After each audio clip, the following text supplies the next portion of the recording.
selamat pagi. Tuhan memberkati kita semua. Bapak Ibu dimanapun Anda berada, tetap kuat, tetap sehat, tetap bergantung kepada Tuhan.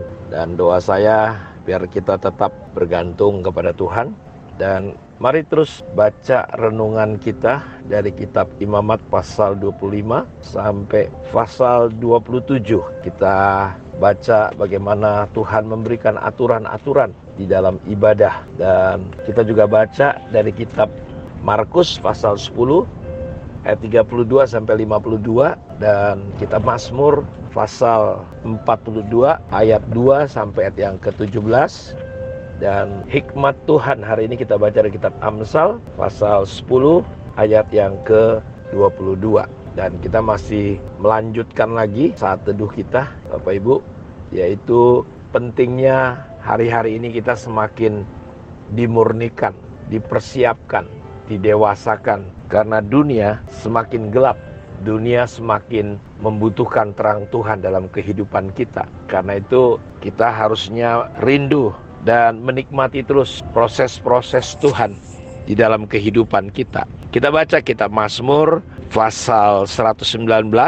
Di sini dikatakan khususnya ayat yang ke-71 bahwa aku tertindas itu baik supaya aku belajar ketetapanmu. Saudara mungkin pernah dengar kisah John William Marriott yang hidup lahir pada tahun 1900-an dan meninggal pada tanggal 13 Agustus tahun 1985 adalah seorang pengusaha dan pengusaha kenamaan dari Amerika Serikat. Dia merupakan pendiri dari Marriott International, perusahaan induk dari perusahaan ramah tamah terbesar, rantai hotel dan pelayanan makanan. Dan ada kalimat yang bagus dari J.W. Marriott ini. Dia berkata, kayu yang baik tidak tumbuh dengan mudah. Semakin kencang angin, semakin kuatlah pohon. Artinya sebuah pohon kayu akan terlihat kualitasnya ketika dia mampu berdiri teguh di tengah-tengah angin yang datang. Teruji karena dia melewati proses,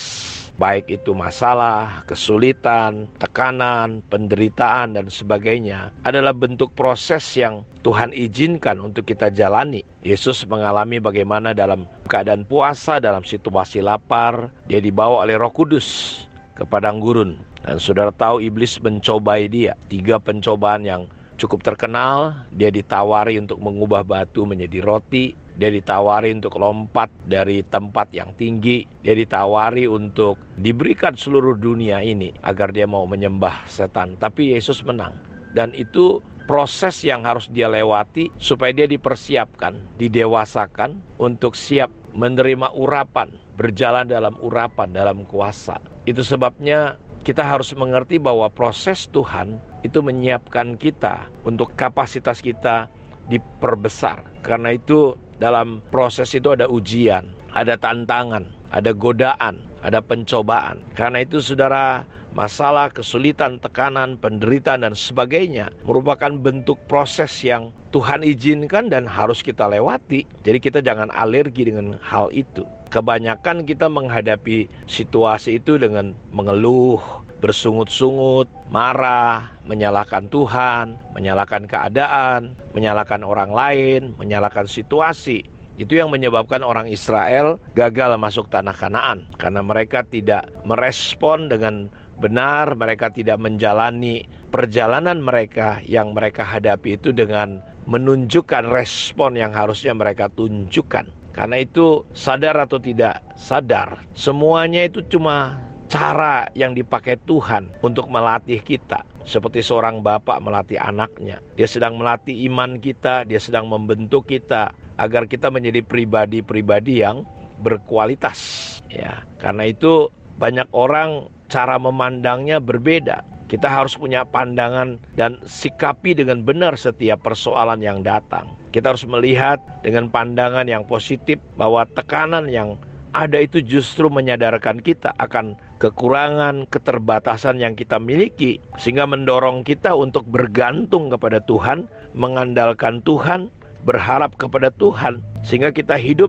tidak menyimpang ke kanan atau ke kiri seperti yang dikatakan oleh pemazmur bahwa tertindas itu baik bagiku supaya apa? Supaya aku belajar Belajar apa? Belajar kebenaran, belajar ketetapan-ketetapan yang Tuhan sudah tetapkan, desain dalam hidup kita. Bahkan sebelum kita ada di dunia, bahkan sebelum dunia ada, Tuhan punya desain untuk kehidupan kita. Karena itu dia berkata bahwa aku tertindas itu baik supaya aku belajar ketetapan-ketetapanmu. Lihat saudaraku, tertindas. Sebenarnya kan tertindas itu tidak enak. Tertindas itu menyakitkan. Tertindas itu meremukkan ego dan kedagingan kita. Karena itu Tuhan mau melatih kita supaya kita mandiri dan kita berpegang teguh kepada prinsip-prinsip Tuhan. Jadi pemazmur punya pengalaman yang sama seperti yang dialami. Dia pernah dikejar-kejar. Saudaraku, Daud pernah dikejar oleh Saul, mau dibunuh, diperlakukan tidak benar, tidak adil. Jadi dalam ayat 67-nya dia berkata, sebelum aku tertindas, aku menyimpang. Lihat saudara, justru apa yang dialami, yang kata tertindas yang tidak baik, tidak enak, ini adalah proses menurut Daud bahwa tertindas itu baik. Ya kenapa? Dulu sebelum dia tertindas, dia menyimpang. Menyimpang dari apa? Menyimpang dari kebenaran firman Tuhan. Tapi sekarang aku berpegang kepada janjimu. Jadi ada maksud Tuhan. Ada hal yang lewat kejadian, proses-proses yang tidak menyenangkan, menyakitkan, itu agar kita hidup keluar dari pelanggaran, dari kebodohan, hidup dari mengikuti pikiran kita sendiri. Dan di situ dia menyadari, karena itu tekanan-tekanan dalam kehidupan kita akan membentuk kita menjadi pribadi yang tidak mudah rapuh, semakin kuat, dan kita bisa menerima konsep dan pandangan Tuhan dalam hidup kita. Karena itu salah satu tujuan pemuritan adalah di mana lewat pemuritan itu kita ditolong untuk mengubah kebenaran-kebenaran yang pernah masuk dalam hidup kita, kebenaran manusiawi, kebenaran dunia, kebenaran budaya ini, supaya kita berpindah kepada kebenaran Tuhan. Dan untuk itulah kita perlu diproses lewat berbagai hal yang terjadi. Kiranya Tuhan memberkati kita semua. Mari kita berdoa. Bapa, terima kasih, kemurahan dan anugerah-Mu yang tidak pernah habis-habis, selalu baru dalam hidup kami. Ada kasih karunia yang menolong kami ketika kami menghadapi apapun. Engkau seperti seorang Bapa yang memeluk kami, mengajari kami, untuk kami dewasa di dalam Engkau. Karena itu kami bersyukur, kami mau belajar tidak marah dengan semua keadaan yang terjadi. Kami mau berterima kasih untuk semua yang terjadi. Kami percaya tangan Tuhan yang kuat menopang dan menyertai kami. Terima kasih Tuhan. Jamah dan tolong anak-anak-Mu yang mungkin mengalami kelemahan tubuh, sakit penyakit, mengalami depresi, stres, mengalami kebingungan, ketidakmengertian. Kepada siapa lagi kami datang kalau bukan kepadamu Bapa kami. Terima kasih. Dalam nama Yesus Engkau yang menjamah. Kami bersyukur, kami terima kemurahan anugerah-Mu dalam nama Yesus. Amin. Tuhan memberkati kita semua. Shalom.